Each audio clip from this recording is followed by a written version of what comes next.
Good morning, everybody. It's Sid. Welcome to another Echo. Really happy to see everybody once again. Excited about our topic today, looking at virtual care, something which really I never would have thought if you'd asked me 6 months ago how much virtual care I would be doing and how transformed the world has become. I never would have said that we would be at this place now, but such is the way life works out. And there's no one better I can think of to talk to us about virtual care and technology than Ron Riesenbach. Ron is one of my favorite people, just a great thinker in all sorts of different areas. So our VP of Innovation and Technology here at Baycrest. So with no further ado, I will turn things over to you, Ron. Thank you very much, Sid, thank you all very much for having me. I'm Ron Riesenbach. I'm the VP of Innovation and Chief Technology Officer here at Baycrest. I've been here for 7 years, and boy, what a ride the last 3 months have been. I'm going to talk to you in 15 minutes about the virtual care and wellness infrastructure that we have rapidly set up at Baycrest in response to the COVID pandemic. The team is called, the team that we created is called the Telemedicine Rapid Implementation Team, so TRIM for short, so I might be using that acronym as we go. So first of all, some disclosures. I told you my name. I have no applicable grants or research support that might lead me to conflict of interest, although it is noteworthy that we have received significant funding from individuals and from corporations to support this activity. And many of these names on this list here will be familiar to you, but we are in no way obligated to these organizations. It was all philanthropic, and it was all related to the COVID activity. So there's no conflicts here. So the agenda, I want to talk to you a bit about TRIM, the Telemedicine Rapid Implementation Team, its mission and its governance, how we set it up. I'll talk to you about how we got telemedicine up and running and amplified it at Baycrest. Got family eVisits, electronic visits, going, how we transformed our therapeutic recreation from face-to-face hands-on to digital, the equipment and support services that we use to support all of the above, and then a quick summary of what I think the success factors were in this endeavor, such as we were successful. So the motivation for this was clearly the COVID pandemic. Until the pandemic itself, we have had an active telemedicine infrastructure. We're one of the founding partners of OTN back when it was called North Network. And but most of the telemedicine work we were doing was outbound. That is, clinicians at Baycrest would provide services to the surrounding community as far away as Northwest Ontario. And that until about January of this year, that was the kind of telemedicine we did. But COVID made us flip that on its head, as I'll shortly describe to you. As we are busy preparing for the rising wave of the pandemic, we anticipated that there would be restrictions to face-to-face client-physician contacts due to a whole number of reasons. We anticipated that staffing and in-facility mobility of staff would be severely limited. We figured that the family visits were going to be curtailed, and restriction on group activities, and all these things quickly came to pass, and we needed to respond to these and many other crises at the time. So fortunate for us, we had an innovation capacity here at Baycrest. We had an innovation team. We have a number of innovation projects that were going on that we could leverage in addition to research infrastructure and education infrastructure. All of these part of the Baycrest Baycrest strategy all came to bear to help us respond to the crisis. So the mission of the TRIM team was to rapidly develop and deploy technical and human systems in order to be able to meet the care, wellness, and social support needs of our clients. So we were formed on March 17th. We had our kickoff meeting, which is less than 3 months ago. And we established ourselves as a team of teams. There's some 40 individuals from across the campus, co-chaired by myself and David Kahn as my co-chair on the TRIM team. We had the governance, again, was myself and David Kahn. Dr. Andrea Moser graciously stepped in as our medical advisor to keep us on the straight and narrow when it came to dealing with offsite and our resident physicians. And then we had Anish Shah, one of my project managers, stepped in to help us manage the entire beast. We use Zoom and OTN's video conferencing system as our standard. Here you see a Zoom meeting of the TRIM team in action. Since many of us were located in different locations, many of us working from home, we used a remote collaboration tool called Slack, which is freely available up to a certain limit and then for fee thereafter. And this proved to be invaluable in that it prevented email hell of all the exchanges of documentation and questions. We could post documents, questions, conversations, notifications, post them all to the site, and everyone could see them and comment on them. We also quickly developed a measuring system and reporting system so that every week on Friday, we would gather the information and we'd release it on Saturday to all of the executives, letting them know about our activities. And to this day, we have weekly reports. So we've just moved to a bi-weekly report of all of our activities. The TRIM team is roughly organized into two main groupings. It had a previous incarnation, but this is the most current one, and that is development and support as the foundation, and then operations. All the activities to create the tools, the methodologies, the infrastructure is at the base, and then the operations team use those tools and infrastructure to actually figure out how to move this into the workflow and everyday activities. And in operations, we divided it in terms of campus, everything that's happening on Baycrest footprint here. Local, meaning the surrounding community, so ambulatory visits as an example, or other kinds of special programs that we are involved with. And then wide, meaning the wide world itself, the information that's available to the world. And so here we have inpatient and client virtual care and wellness with a team called clinical liaisons, which I'll touch on briefly. On local, we have the ambulatory and community, and then wide, we have an initiative called Baycrest at Home, which was usurped and put to use during the COVID crisis to disseminate information broadly. Development support, we had telemedicine development teams, we had ambulatory community solution development team, digital content and channels for adapting all of our therapeutic recreation and entertainment into digital forms. There's a team developing that. We have a virtual care resource center, which I'll speak about shortly, that supported all of the above. Computing, network, security, patient privacy was a team. Information systems, online forms, changes to our EMR, and many other information enablers were in our information systems group. And then communications, ensuring that the world knew what we were doing and we could communicate out to the key stakeholders. So this is a team of teams model where there'd be one organizing meeting with myself and another VP, David Kahn, involved with the organizing, but the teams are very much self-sufficient and ran by themselves. Let's talk about how we did telemedicine here. And here you can see a picture of one of our telemedicine carts that we rapidly assembled with one of our physicians' face smiling on it that was deployed to, in this case, palliative care. The challenge we had was how could we provide off-campus physicians access to their patients that are inpatients or our clients on campus. So this low-cost T-cart was rapidly developed out of off-the-shelf components. So basically, it's an IV pole with an iPad, an amplifier, a microphone speaker device, and a few medical peripherals attached to it. It went through several iterations in sophistication. And then we assigned team members roles and taught them how to actually deploy this to the client's bedside or wherever it was required. We had to train on both sides, the physician. So let me just let my director of innovation describe to you the T-cart. I'd like to introduce you to the Baycrest T-cart, telemedicine cart, a unit that is now being used for remote telemedicine and for family visits.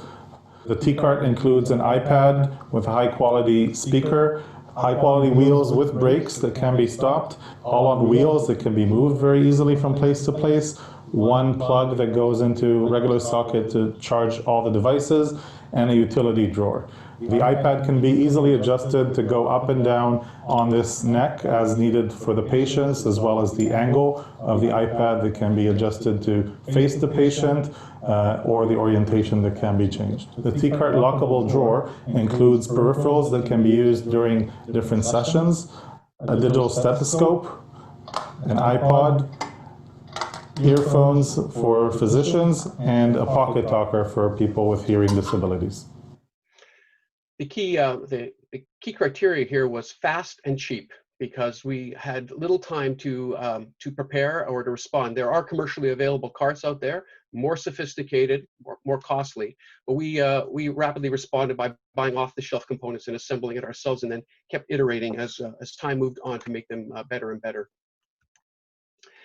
Clinical liaisons was a very important role that emerged. It took about a month or 6 weeks into our process to figure out what was going on. Baycrest is blessed in that we have outpatient clinics, we have an education team, we have a research team, we have other activities. And so when those other activities had to be furloughed or postponed due to the pandemic, we had staff that knew Baycrest that were appropriate to be brought into service on the TRIM team to act as clinical liaisons. We've asked for a whole bunch of them, 27, one per care unit. We currently have more than a dozen, and we're trying to increase that amount. The key roles of these individuals is to actually be the steward of the T-cart, to move it into room to room, to make sure that it's kept clean, charged, to manage the schedule of telemedicine encounters, and also to use the same device and other devices such as a smartphone for family encounters, electronic visits.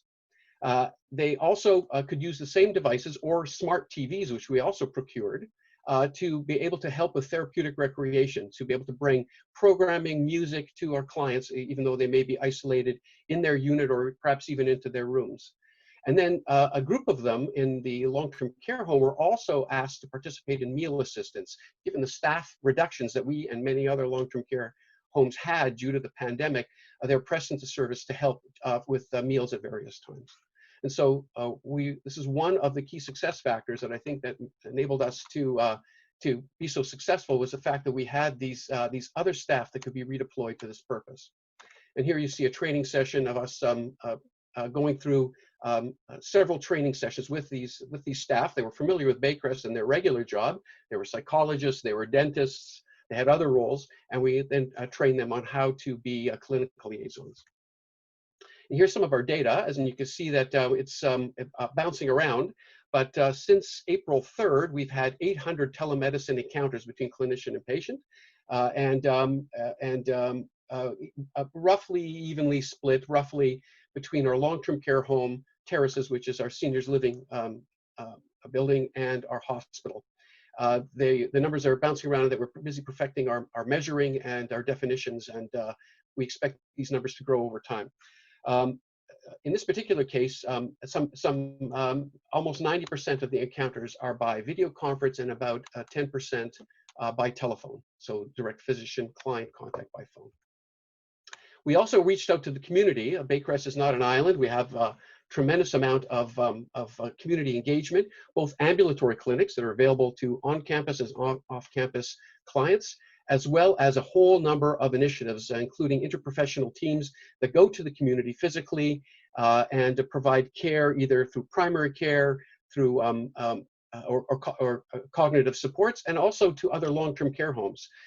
So we used our same infrastructure team to be able to provide T-carts and training and support to clinicians that were actually working in the community to amplify our remote and virtual care. And so we've got T-carts in seniors building, and here's a photo of I believe this nurse is from Sunnybrook, and she's part of one of our initiatives, and she has a T-cart in a building on Merton Street in Midtown Toronto, providing care to seniors that live in that building. They would come down to this room and be able to beam in with remote clinicians. Some of our clinics, such as our memory clinic with Morris Goldberg, are almost now completely virtual. All the care that he provides to his clientele is done through video conferencing. We're also are in the process of ramping up the Sunnybrook's MyChart to use as a kind of a middleware between our electronic medical record and our document keeping and the physicians in the community. The ability to be able to share information was somewhat limited, so we're using MyChart as a kind of a lingua franca for the exchange of information between clinicians in those two environments.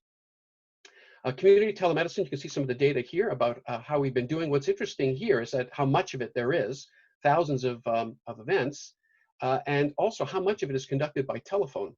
And a lot of this telephone is, for example, psychiatrists reaching out to their clients by telephone to be able to do check-in calls, or social workers reaching out to speak to their clients to do wellness calls and checking in on them. The video conference activity is ramping up as the number of devices and the familiarity grows. Now let's talk about eVisits, and this is a very important part. So after we've cared for that lowest level of Maslow's hierarchy, sort of the physical safety and health of an individual, it's important that they actually maintain their mood and their cognition, and that part of that is eVisits with their family and friends. Here we see a photo of a client in our hospital having an eVisit through the T-cart with their family members. Here, some of the photos here on the right is a birthday party that was held for this 103-year-old woman in our long-term care home that was celebrating her birthday with local staff and her family remotely. So our challenge was how we can actually ramp this up and make this a standing service. It never existed before at Baycrest. If you wanted to visit, you hopped in the car, parked in our parking lot, and came up and visited your family member and took them for a walk or whatever. And now all of that had to stop. And so how are we going to replace it? So we use the same methodology, these clinical liaisons, these video conferencing devices on poles, and also smartphones and things like that. And we created an eVisit program. And here you see the brochure that is available for families. We created a dedicated desk for scheduling, including a dedicated phone number and email address, a methodology and a form that these folks use to be able to book a client to visit their family on a device with a clinical liaison in a room at a particular time and date. So all of that was a home-built scheduling system.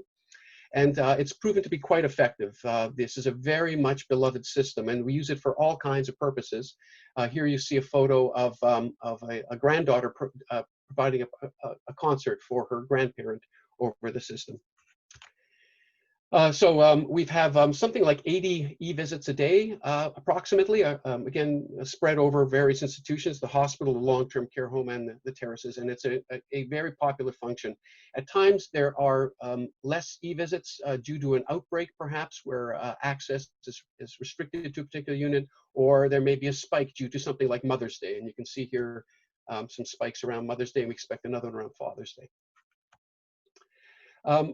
So now that we have eVisits and the sort of the synchronous activity happening, another key area was virtual social engagement and recreation. So part of the side effects of the pandemic is that clients cannot congregate together in front of a recreationist and engage in an activity because of the concern about the spread of the virus. And so many of them are restricted either to their unit or to their, in some cases, to their rooms. And so our challenge was how to bring the arts and crafts, music, spiritual care, educational activities, how to bring them in a digital means. And so our approach was to take all of the practitioners and to turn them into digital content producers, supported by some staff that knew how to package together video and how to do streaming and how to deploy channels on television sets.